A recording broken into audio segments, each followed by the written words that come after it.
Hello, everyone, and welcome. As you get signed in, you'll see a survey on your screen. If you could take a second to fill it out, that'd be great. Now would also be a good time to drop in the chat where you're calling in from if you'd like, and we'll get started in just a minute.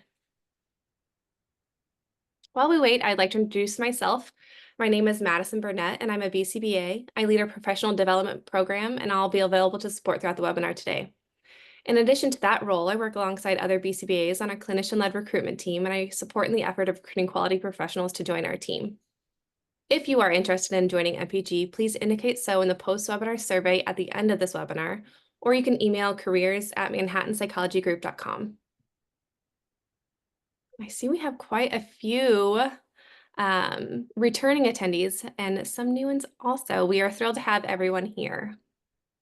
I'm going to leave that open for a little bit longer, but on the next slide, you'll see a little bit about Manhattan Psychology Group.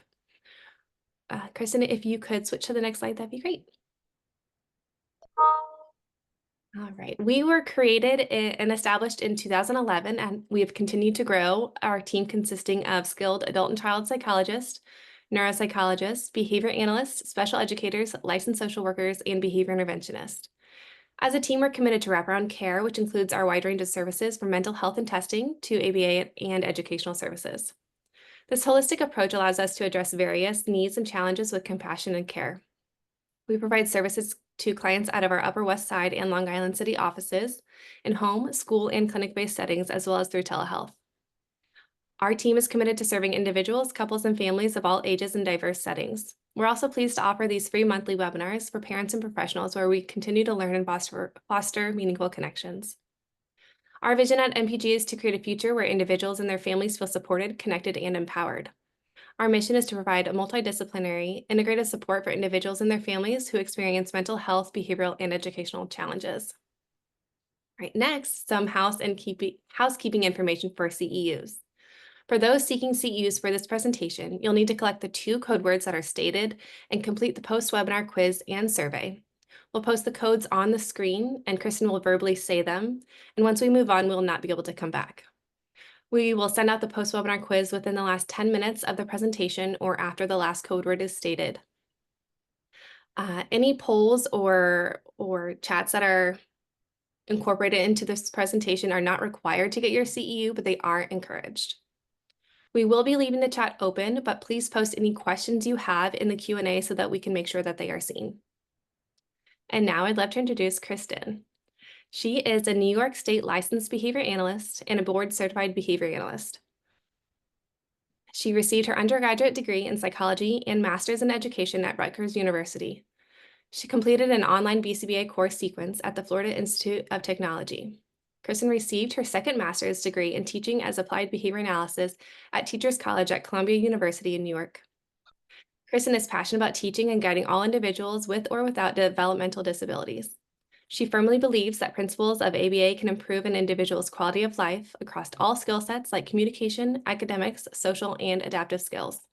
Her goal is to help professionals and parents to utilize these evidence-based practices in the natural environment with all learners. She is passionate about helping students to be successful at school and being independent and successful learners at home as well. And now, without further ado, I'll hand it over to Kristin. All right, thank you. I'm happy to be here. Thanks for coming. We have great turnout.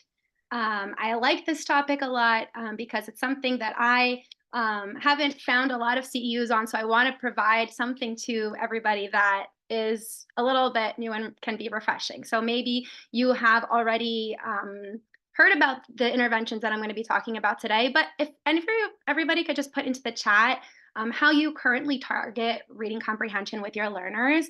I just want to get a feel for what everybody's currently doing and seeing if there are any overlaps with what I'm going to talk about today.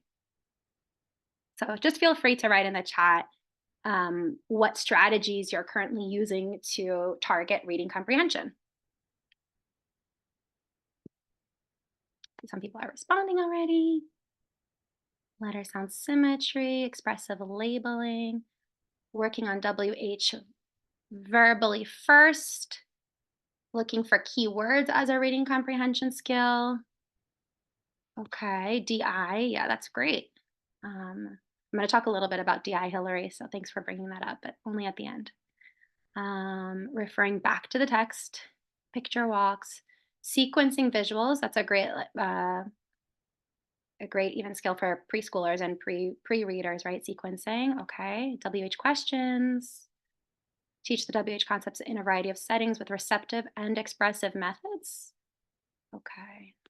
Adapted books using visuals, symbols for WH questions, sequencing. So I see a lot of sequencing and WH questions. See a lot of that. Only one person spoke about DI. Oh, two people, I think right now, three. Okay. Who, what, where, when. Great. Thank you for everybody. A lot of people are responding. Wow. Okay.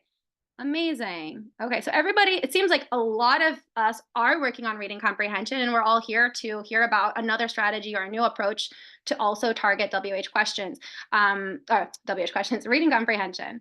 Okay, great. So thank you for responding and participating.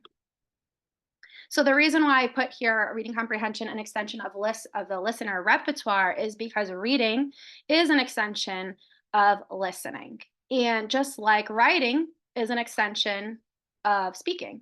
So reading and writing are also verbal behaviors, and we're going to target them as verbal behaviors. And we're going to talk about some interventions today, mainly one intervention, okay? So today you're going to be able to define reading and writing in relation to verbal behavior. I talked about that just briefly. Learning about an intervention called Reader Immersion and contriving establishing operations for reading. And we're going to call that the need to read. Okay, and this is most of this is really based on Greer and Ross's verbal behavior analysis book. Okay, and there's also a dissertation after that book. Okay, and then we're also going to name at least one variation, depending on time, on the reader immersion intervention. Okay, so time permitting, we're going to talk a little bit beyond this intervention. Has anybody heard, and you can put in the chat if you heard of the reader immersion intervention? Let me just see. No. Thank you for responding. Okay, it's good. Okay, somebody said yes. Great. New to me. Oh, I love that. Most people are saying it's new, but it's also awesome to see that there are people who have heard of it. So it might be a refresher for some of you, but for the majority, this is something new. So I'm very happy about that. Great. Thanks, guys. Okay, so so using this reader immersion strategy, we are teaching the need to read. And what is the need to read, right? It is the motivation. So a child seeks out reading as a source of information and reinforcement when they are motivated to read, when they have this need to read.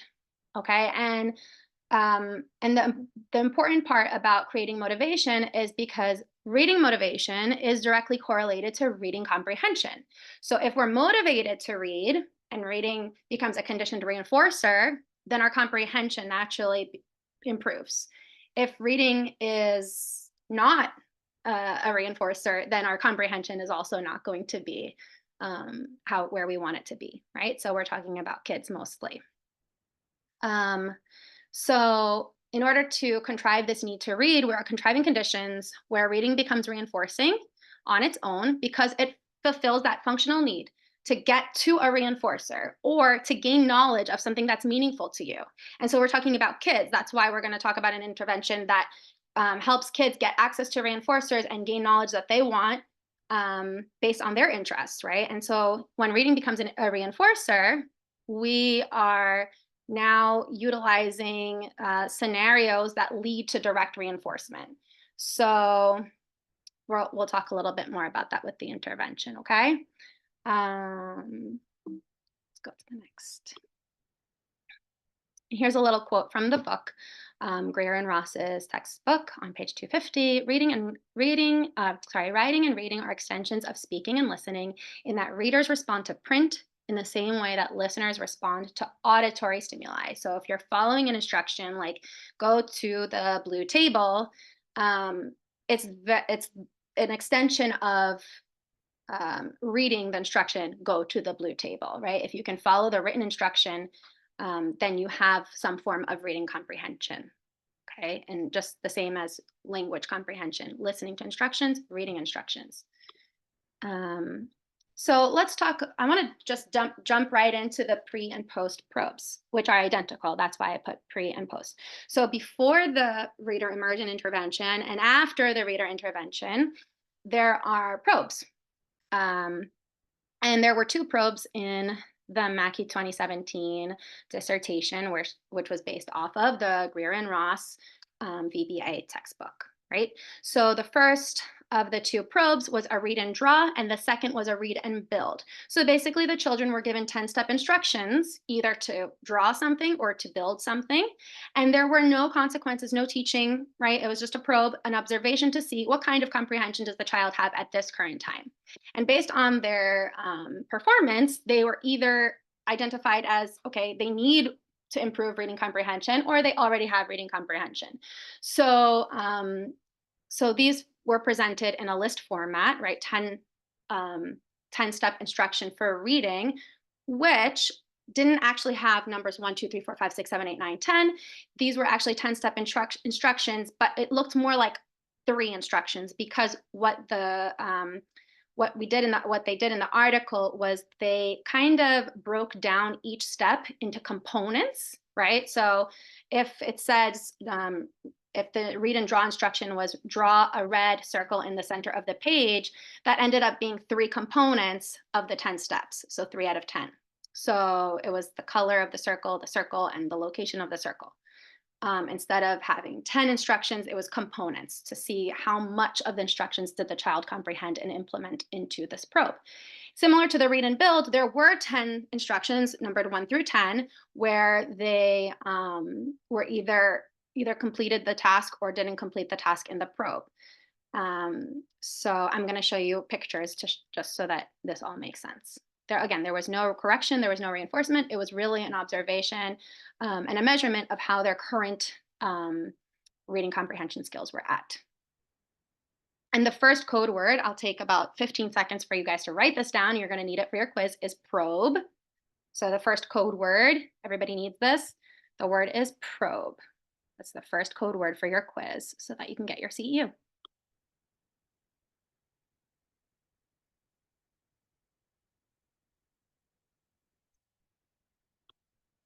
First code word is probe. And I guess everybody had a chance to write this down. I'm going to move on. Here is the example directly from the article or the dissertation, right? This was on the left, you see the instructions that the child received, and on the right, you see the post-probe response of the child. So we have the steps 1 through 3. And like I said, there were components for each step. So we counted 10 components, and I kind of just outlined it at the bottom. That was me. That's not part of the actual written instruction. For example, step 1, draw an orange circle on the bottom left-hand corner of the page. So we have 3 components for step 1. We have that it is a circle. We have that it is at the bottom left. Super tiny. You can probably see it if you look for it now. And you have the third component, which the fact that it is orange. Okay, so if those 3 components were there, it would get a score of 3. Okay, and then they were scoring each part of this drawing this drawing as how many components were present. Okay, and so if there were less components present, you would just count a frequency of how many components were there. All right, so that was an example of the probe. And the read and build probe looked like this. They had this Lego mat. I think it makes it easier to kind of position things onto the mat. And it didn't just use Legos, but you could see there's a donut, a strawberry, a horse, and different objects. And there were written instructions. And because this is a reading comprehension test, there was no vocal verbal mediation by a teacher or a therapist. This was solely the child reading to themselves and being able to complete these written tasks. And I'm not going to read out all the 10 steps, but you can kind of see what the child was given, and it was up to them really to complete these steps. If they didn't have reading comprehension as a skill, or if they didn't respond to any of the 10 steps, right, then okay, maybe their score is a 0. Okay, or maybe they have a score of 1 out of 10. something like that. Okay. So again, these are just the probes. We haven't yet talked about the intervention. I want to show you an example from my classroom when I had a special ed class and I did this intervention. These were the steps that I had created, and this was one of the learners who, I can't remember if it was a pre or post probe, but I think it was a post probe, that they had completed the task. Again, this is all through reading. There is no vocal verbal support here. Okay. And the results from the post probes show that the learners improved their untaught reading comprehension tasks. So the important thing is that not that their scores improved because they were given corrections and that they were repeating certain steps or memorizing how to complete certain steps, but that they were given novel tasks that they never were corrected on or taught, and that they were able to, that their scores improved from pre to post, without receiving direct instruction on those texts, right? Their responses and their comprehension has improved. And how did that happen? Well, there was motivation in place, and motivation was implemented in the intervention, which is a treasure hunt. And I'm going to talk about the treasure hunt. This treasure hunt also provided them with repeated opportunities, more opportunities to respond, and reinforcement was embedded in this treasure hunt. So let's talk a little bit about that. I'm going to take questions, but I think it's better if you guys wait for questions until I talk about the intervention, because maybe I'll answer some of those. So there's a treasure hunt. The criterion for the treasure hunt is that the learner is able to respond with 100% accuracy within a session. And once they meet criterion, then we can do a post probe and observe how they do on those read and draw, read and build. Okay. There were 20 steps in a paragraph format, not in a list format. So it was a chunk of text. And there were various objects with examples and non-examples. So an example of what an example and non-example is, if the written instruction says open the blue box, there should be a blue box, an object that is not blue, like a blue ball, and another colored box, such as this green box, so that we really know that the learner is responding to the text on the page. Okay, so in the treasure hunt, it's important to have these examples and non-examples, and that we have 20 steps. Okay. And I want to give you an example of the treasure hunt. On the left, you see a treasure hunt that's directly from the dissertation. And on the right is a treasure hunt that I used with my learners. Okay, just so you can kind of see that I mimicked what the article or what the dissertation provided, right? And we can do the same thing with whatever setting we're in. These are classroom settings, and I've also applied this to home settings or clinic settings. So what you write might differ based on the material you have, where you are, but essentially we're still providing paragraph format, 20 instructions, and we are the motivation, right? The EO is to get to the end of the treasure and get a reinforcer. Sometimes the reinforcer was an actual object or item. Could have been a toy. It could be the iPad. It could be a ball. It could be a food item. Other times it was just a little slip of paper that said, 15 minutes of recess, and they were able to get that extra recess, or, whatever the reinforcer for your learner is. You got to know your learner. I don't want to read these, but you will have access to the slides, and you'll see what, you can read through the treasure hunt and see how you would change the treasure hunt to fit your setting, right? And of course, these are not numbered, so you would need to know how many steps are there, making sure that there are 20. And here is the, I guess, tricky part, right? If a learner needs support to be able to finish a step, that's when we're going to use a correction procedure. And we have a 3-level correction procedure here. So the idea is that there is no vocal verbal support during the intervention. The therapist or teacher or behavior analyst is not supporting the learner or rereading it out loud to the learner. The learner is reading to themselves. You can tell them to read out loud, but they are reading, right? It's not being read to them, because that really changes reading comprehension. If you're reading to somebody, that now is a listener skill that doesn't require reading. And so we're really targeting reading comprehension. So the important fact with the treasure hunt is that nobody's reading to the learner, nobody's repeating steps that the reader has just read to themselves, that they depend on their own reading. So likewise, we're not also providing external reinforcers throughout the treasure hunt because the reinforcer is reaching the end and getting the reinforcer at the end. But we do need to have a correction in case the learner doesn't follow a step. And the most common errors here in this intervention were either skipping steps or just completing a part of a step. For example, if you look here, it says before you can begin your adventure, you need to find one large purple pom-pom, one small blue, and one office pass block. Okay, so if they completed only part of an instruction, that would be considered incorrect, and we would go through the correction 3-step or 3-level correction procedure, right? So the most common thing here was that a learner would either skip part of an instruction or miss part of an instruction. And then I'm going to go through what the correction procedure is. So correct responses to the text just meant that there was no additional reinforcement. The reinforcer is in the treasure hunt. The reinforcer is continuing through and getting further along and almost reaching the end, right? So every time they continued through and kept reading, they were reinforced by the fact that they found that item, that they did they followed that instruction correctly. But if an incorrect response happened, there is the correction procedure, and that treasure hunt is terminated. But they can do a treasure hunt again right after, a little later in the day, whenever it's available. So when I did this with my learners, I would say, okay, let's try again next time. Okay. And so there was no availability to reach the end reinforcer if they needed support by an adult. So the idea is that the reinforcer is comprehending and completing the instructions that were on the page. And here's the correction procedure.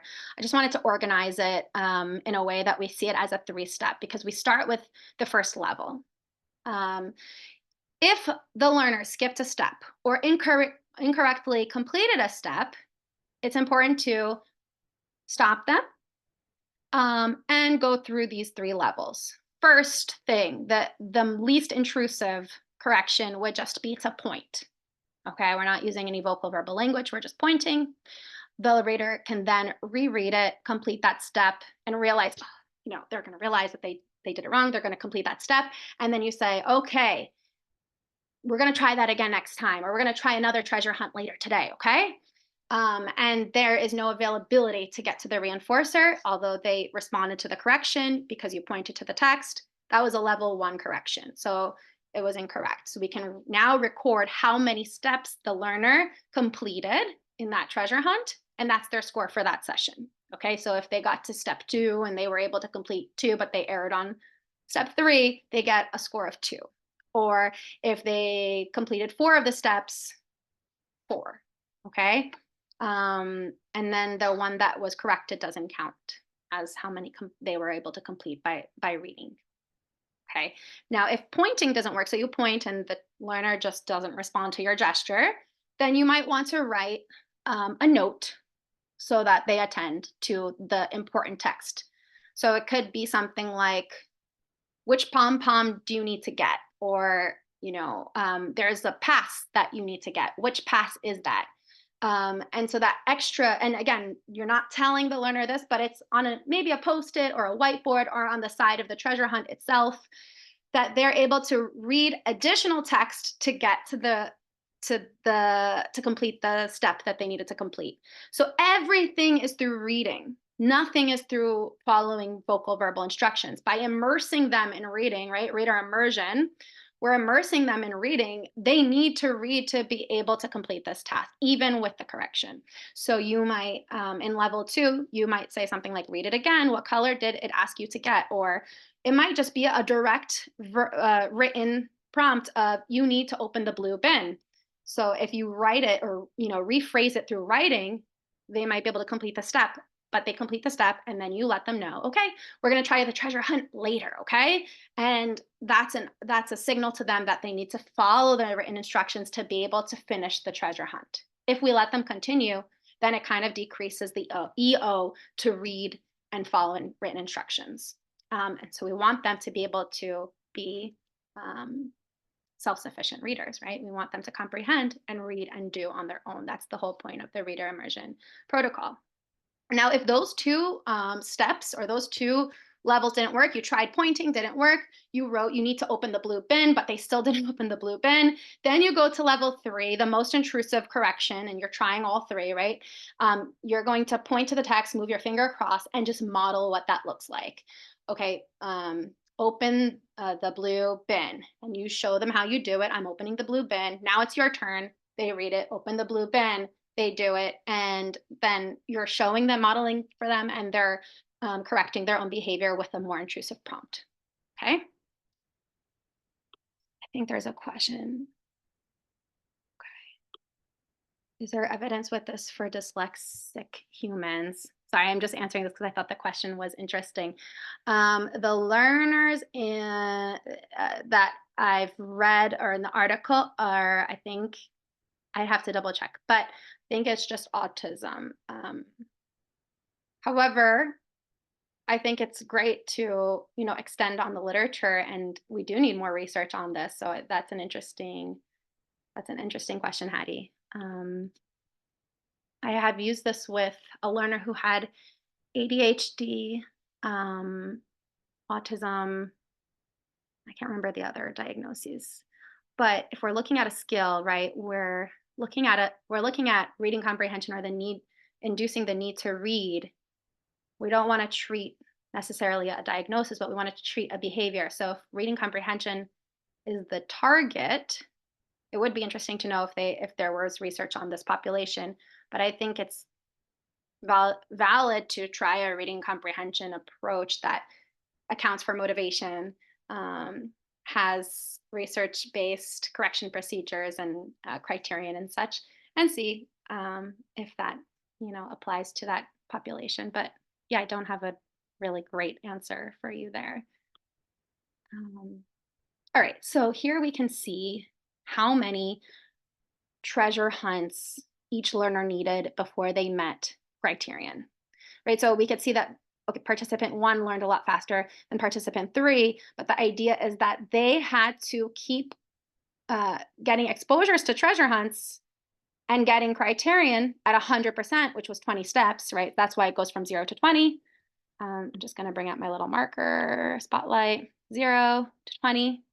And that this learner required 10 treasure hunts to finally be able to complete the 20-step treasure hunt. This participant 1 learned it pretty quickly, right?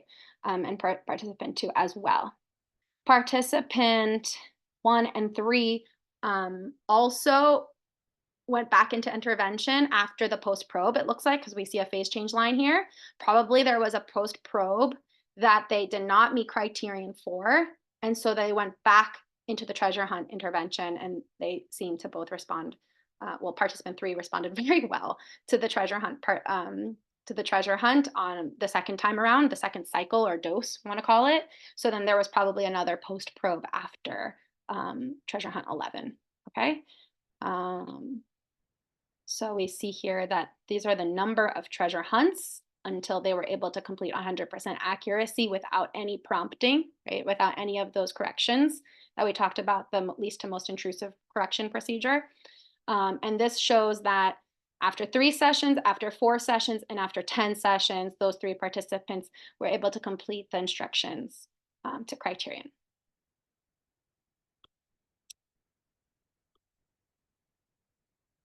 These are the graphs from the probes.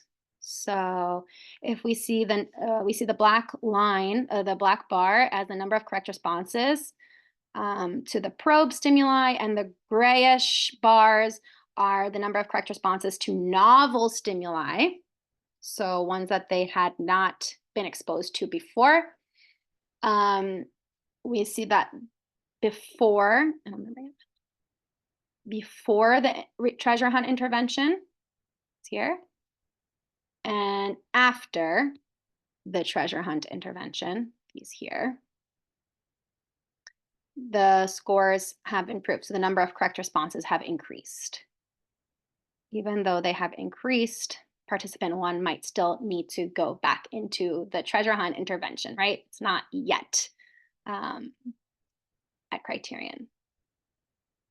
Okay, so we can see that here, correct responses to the pre-intervention and post-intervention for the 10-step read and draw, and here's the build, read and build. Okay, so those two pictures, remember I showed you the read and draw and the read and build? So they both did, so all three participants did those two types of probes. Just want to show you what that looked like. And this is the same thing, but as a percentage. So the other one was the number of correct responses, and this is the same thing showing the percentage of correct. Right, pre and post.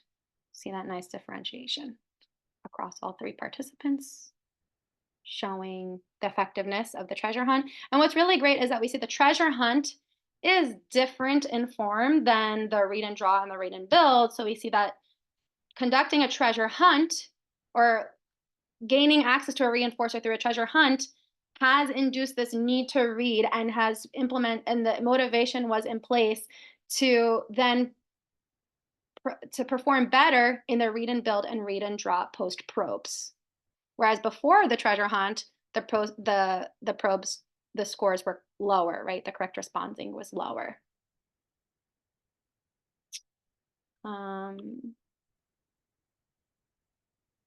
Okay, so just as a reminder, we do not provide reinforcement for correct responding because the reinforcer is embedded within the treasure hunt itself. It is reinforcing to be able to continue to get closer and closer to the treasure. It's a treasure hunt. So the completion of each step gets you closer to the final one, and the reinforcer is the last step, is embedded into the last step.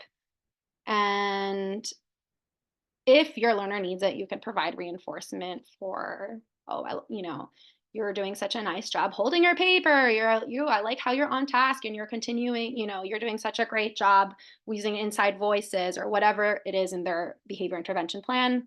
That might be appropriate. But we really want, we don't want to kind of intrude on the reading aspect of it or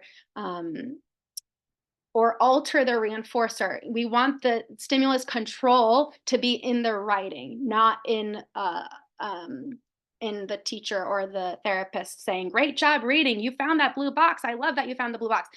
We don't want to change the stimulus control to somebody's vocal verbal praise. We want the stimulus control to be within their writing and that they're reading the task and that's the reinforcer. Okay.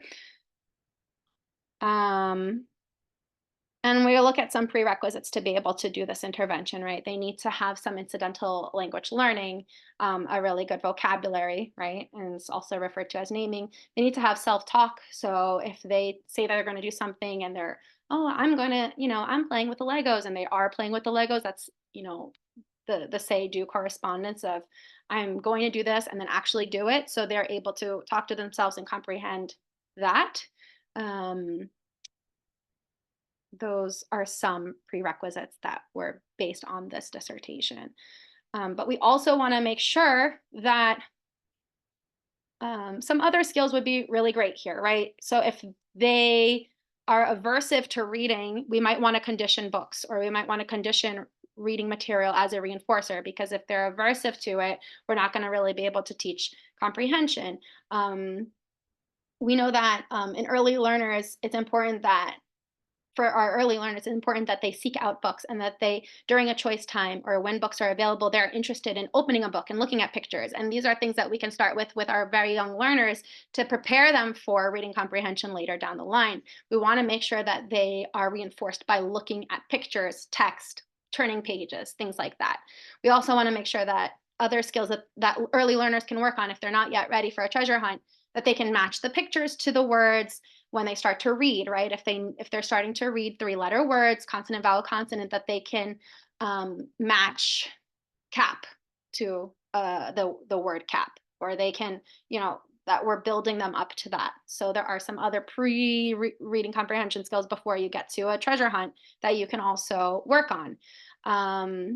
So matching the word to what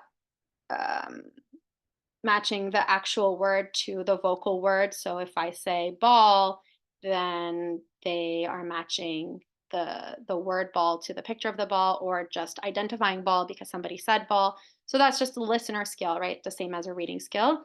Listening to one's own textual responding, and there's an intervention on just hearing one's own reading and understanding your own reading. And I think I might have a page on this, but there was an intervention where they alternated between recordings of a child reading a text and answering questions versus an adult reading the text and answering questions, and alternating between their own voice and the adult's voice.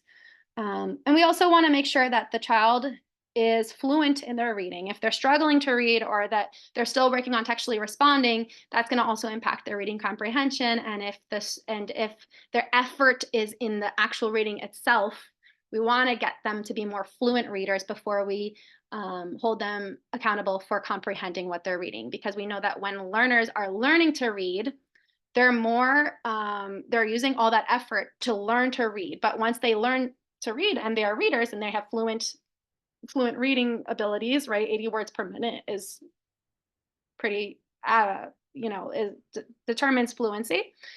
Then they can now read to learn, which is what we're doing in this read and build and read and draw task in the treasure hunt.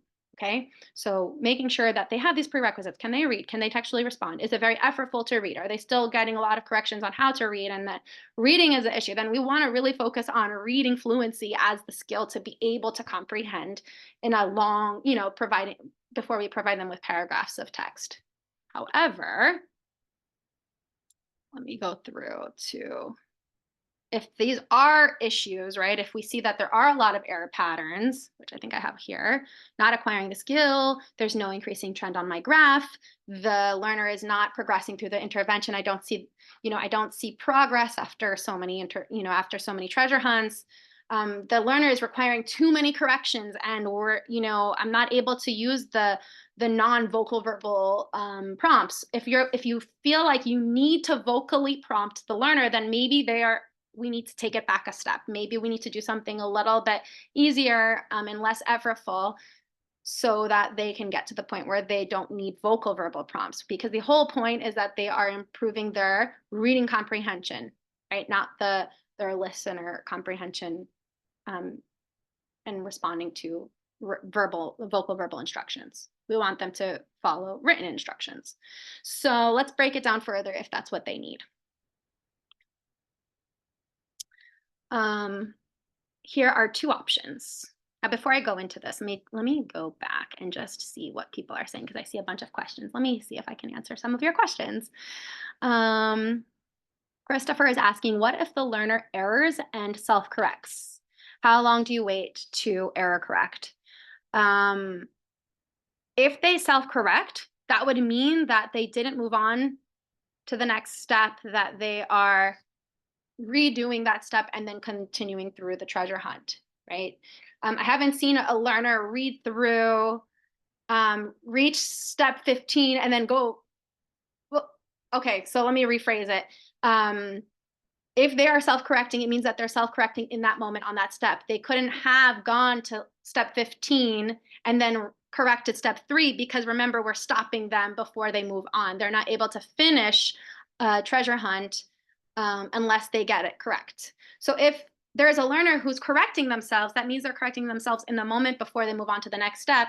And I would totally, take that, because no one has consecrated it. They're continuing independently. They're rereading and comprehending that text to be able to respond effectively. And they're not self-correcting because somebody said, I don't think so.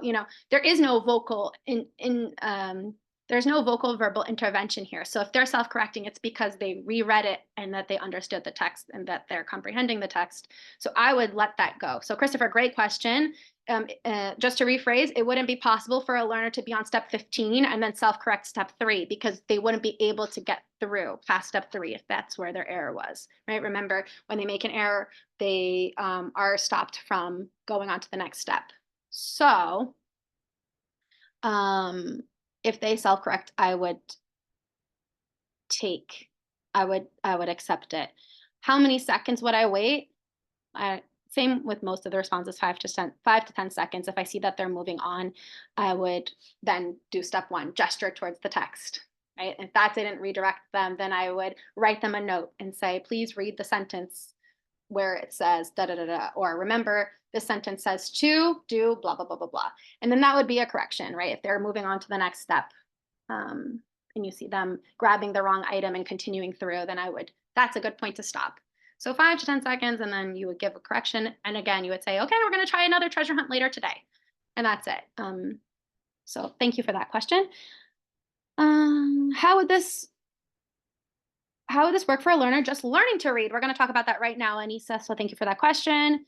Jessica, great question. Do you use the same treasure hunt for each session? No, always has to be a new treasure hunt. I love that you asked that because I didn't actually specify that. So the treasure hunt has to vary from session to session. You're never giving them the same treasure hunt, right? We want the stimulus control to be within the writing and not within some form of memorization of a multi-step task. We don't want them to remember that, okay, steps 1, 2, and 3 are this. So I'm able to do steps 1, 2, and 3 just because I've done it 2 times before. No, we want them to really, the stimulus control to be in the writing. Jessica, great question. Were they able to test for generalization across settings? So the fact that the learners were responding to novel stimuli, I think, was the generalization aspect, but also they did have a section where they showed the reading scores before and after, but I don't have a slide on that. So there was an improvement with reading, and we see that when we condition reading as a reinforcer, reading comprehension improves. And the whole point of this dissertation and expansion from the textbook was to prepare learners for reading to learn with science, technology, and math, so STEM. So that was the whole purpose of this article. So thank you, Dimitra.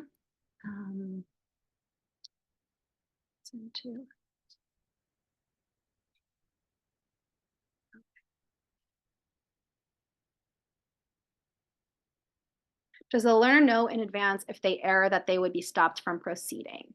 They learn this through the contingency. When they err, somebody's going to intervene and then tell them, okay, we're going to try next time.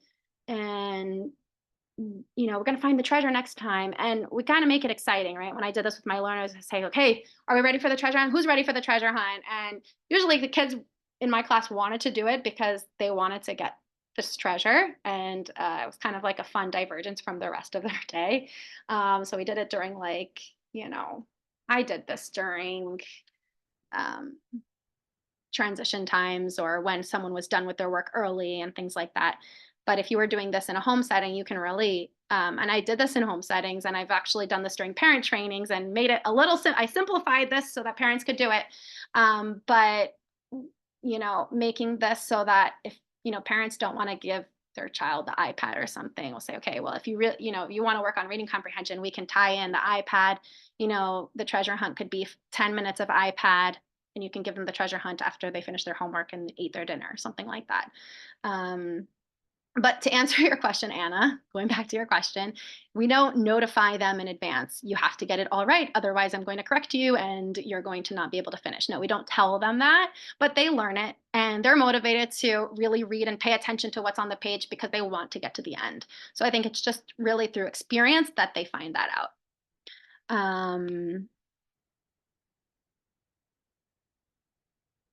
Could you have a bank of treasure hunts, like having 5 to 10 different ones that you could cycle through?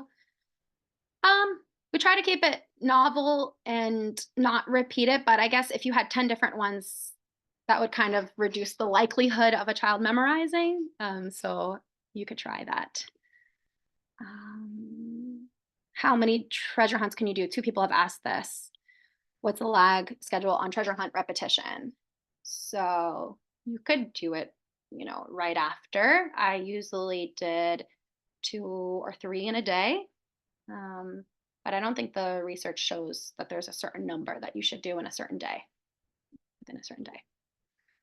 Okay, so I want to get to, because 2 people asked about, what if my learner is not yet ready for a treasure hunt? If they're not reading fluently, they're still learning to read.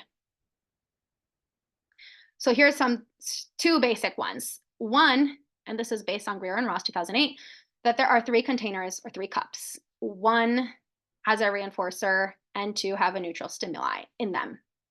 You're going to write the names of the stimuli on the index card. So it might say doll, clip, and button. And there's like little flashcards taped or stuck on or in front of each cup.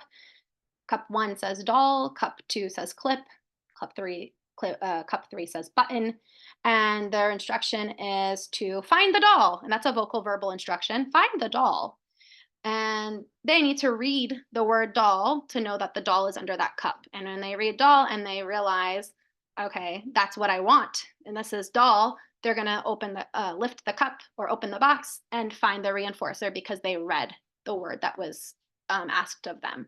So that's really just like comprehension with a single word, right? Not a 20-step treasure hunt, but really just a single word and comprehending what is written on that flashcard. The reinforcement would be access to the reinforcer. If they like dolls, then that would be the reinforcer. That's the word written on the card, and they get access to that because they read it correctly and they found the correct stimulus.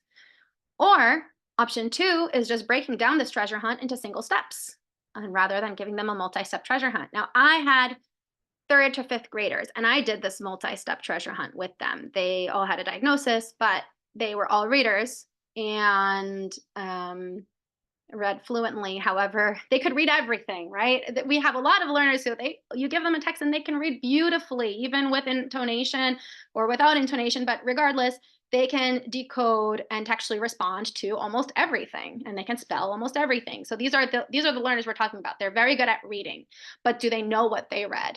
Does what they read, is there any comprehension in place, right? Or are they just textually responding and really good at decoding? So for our learners who are great at decoding, textually responding, however you want to call it, the treasure hunt is great because it's connecting the fact that, yes, they can read, but now they need to understand, comprehend what they're reading in, and if we gave them just single step, for some learners, that's really easy. For other learners, if we see that they're making lots of errors and that we're not seeing progress, and we don't see a nice increasing trend on our graph, like it did on that page that I showed you, the graphs that I showed you, then maybe you want to do a 1 or 2 step treasure hunt, just something simpler, that they can actually meet reinforcement. Because the whole point of building, if we are building the EO, if we're motivating learners, we need to make sure that they're reaching reinforcement. And if they're not reaching reinforcement, then it is not motivating. So we don't want to make it aversive in any way, right? We want this to be motivating. So if we see that motivation isn't in place, then we need to adjust. And so option 1 here, or option 2, breaking down a treasure hunt into smaller, single or 2-step or 3-step instructions, might be where your learner is at right now. Does that kind of answer some of the questions you guys had? Let's see. Question and answer.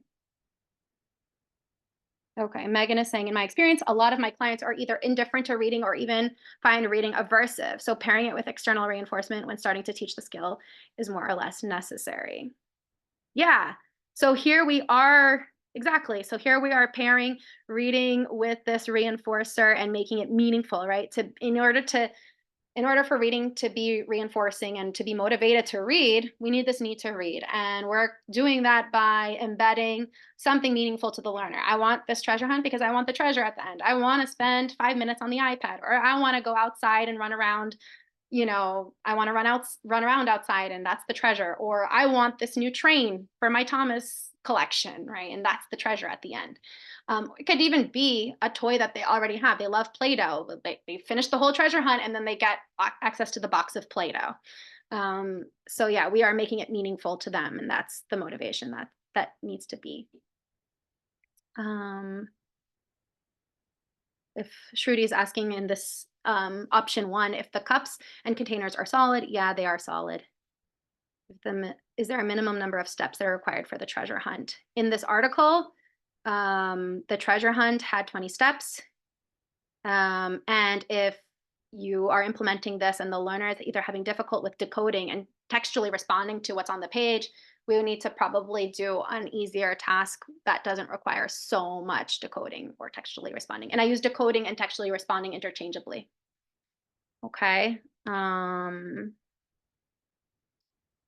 right. Oh, Elizabeth, good question. How would you write this as a goal approved by insurance in treatment plans? Off the top of my head, because I've done this before, there's a couple of ways. I might say like the learner will improve their listener skills by completing multi-step task analysis um,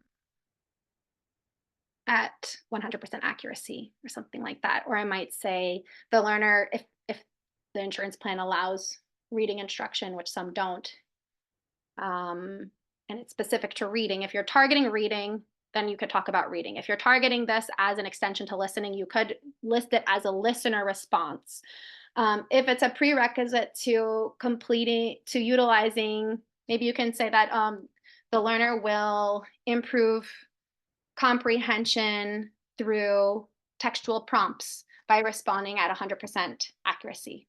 I don't know if that helps you, Elizabeth, but I just kind of thought of that right now, that we are expanding on listener skills, or we are working on prerequisites to completing tasks with written prompts to decrease prompt dependency, something like that.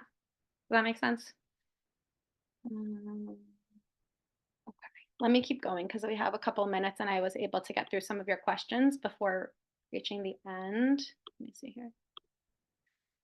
So pre-reading skill, remember how I mentioned with our very early learners, we want to make sure that reading and looking at books is reinforcing, not reading, but just books in general are reinforcing stimuli, just like bubbles are reinforcing for our kids and Play-Doh and sensory bins. But we also want to make sure that looking at pictures and turning pages and exploring books is also a reinforcer.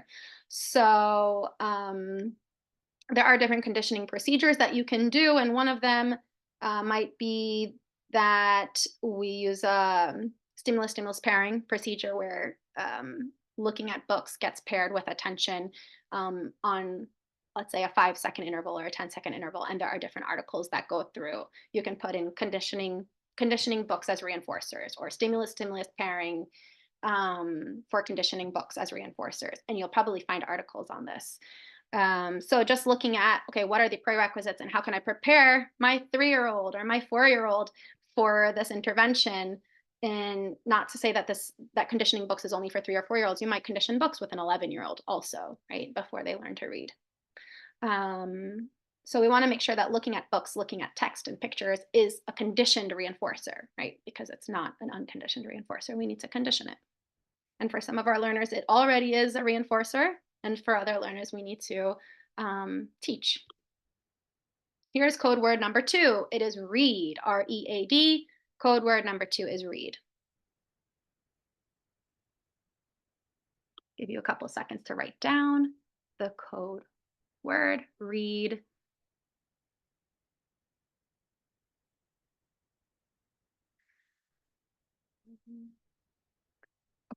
Everybody's got it. I'm just going to share with you because I want to make sure, this is not the only reading intervention, and I want to make that known. There are other approaches to teaching reading comprehension as well. This was just one, but you might want to look into some other strategies. Somebody at the beginning of the intervention talked about DI, direct instruction. So there are curricula that are designed to teach reading comprehension, such as corrective reading or reading mastery. And we can use those curricula that have been already shown to be evidence-based and effective. So you can use direct instruction. And if you go to, I'll get the link in a second, or I'll send it, we'll send you the link to the website with all the direct instruction curricula. But in addition to that, there's also EdMark, which is evidence-based, and it goes through very more discrete type of single, I guess it's like a subset of what I'm talking about with the treasure hunt, right? It goes through a sequence of skills, and and it has that scope and sequence already embedded in it. So what you see here on the screen, she sits on the books. He sits with a book. She is happy with father. The child needs to choose the sentence that goes with the picture. So if a child is making common errors such as, oh, they see the word book and see the word sits. So, oh, it must, if they choose option one, she sits on the books. Um, that's because they're not attending to the full text, right? And we're now going to work on reading comprehension and understanding all parts of the text. So the correct answer here would be he sits with a book. And again, this is all material provided through Edmark. It is evidence-based, data-driven. They have so many exemplars and it's so organized, easy to use, very user-friendly. They have the online version and the hard copy, right? The only con, and I put that here, is that it is pricey. So that's why I wanted to share with you an intervention that everybody would have access to and can complete a treasure hunt and can conduct probes. But Edmark is available, and it goes through a very extensive scope and sequence, from very simple reading comprehension tasks to very complex comprehension tasks.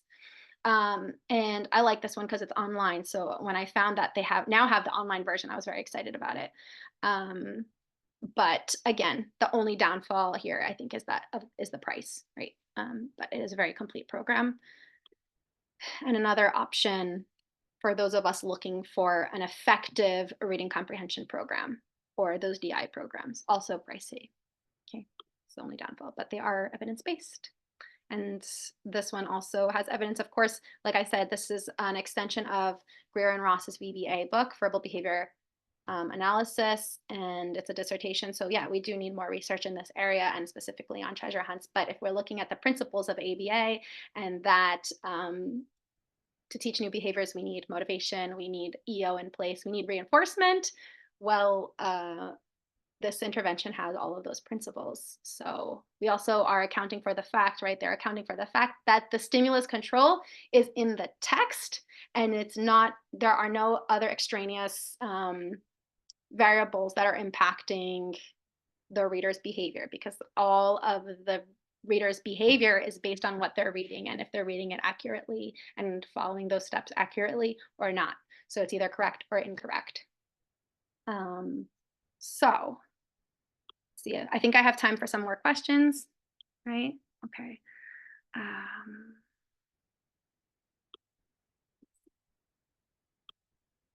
Thank you for asking so many questions. Definitely helps to know, how I can best make this usable for everybody. Jessica's asking, how do you teach them to stop reading and complete that step instead of reading the entire text? Well, I would say, like, if they're reading the whole thing, but they haven't yet engaged in any actions to show that they've started step one, I would just wait a little bit to see if they go back to the beginning and read step one and attempt one of the steps. If the learner is not responding to any of the steps, but just reads, or starts at the end, or skips everything and goes to the end or something like that, then I would do a correction and I would point to the first sentence. If that doesn't work, I would go to level 2 correction, which would be writing to them, did you read the first step? Or the first step tells you to da, da, da, da, da. And that's a written prompt, right? Calling attention to the really focusing on the fact that we're trying to target the reader's response and not using vocal verbal intervention. But if written text is not enough, and the learner stimulus control is not within the text, but it's within the teacher's or therapist's vocal verbal instruction, which is present, right, in the level 3 correction, then we know that if the learner constantly needs a vocal verbal model of reading the text and completing the task, that they probably aren't yet ready for this treasure hunt. And so we should probably do either a simpler, treasure hunt, a single step, or provide them with some prerequisite skills before we give them a full treasure hunt. So to answer Jessica's question, I would wait to see if they complete the first step or not, and then jump in and provide an error correction for step one. Okay. And that's it. We only have a couple seconds left. So, Yeah, well, thank you so much, Kristen. For those of you who had some unanswered questions, we will answer some of those on our social media platforms. You can see on the next slide, you'll see some QR codes for those links, or you can view them on our webinar learning page. So everybody that's attended will receive an email after the webinar within the next few hours with the link for the CEU quiz, the slides that Kristin's put together. But if you have any additional questions, just feel free to reach out to professional development at manhattanpsychologygroup.com and we can connect you with Kristin. If this is your first time joining us, then you will need to create a new account for Thinkific. So that will allow you to kind of house all of your CEU codes and certificates within this one account. If you're a returning guest, we encourage you to use the same email so you can keep it all on one account. If you have any questions with this, please email professionaldevelopment@manhattanpsychologygroup.com. I can drop our email into the chat as well. Kristin, thank you so much. And thank you everyone for attending today. I know we had a lot of great engagement and a lot of really fantastic questions. So thank you, Kristin. thank you. Thank you, everybody here, for being so engaging and asking great questions. That was really helpful. Yeah, absolutely. So in the chat now, you will see our email for any questions you might have. Kristin, if you want to stay on, you're more than welcome, but I will stay on for a few extra minutes to support with any CEU questions. Otherwise, I hope everybody has a great day.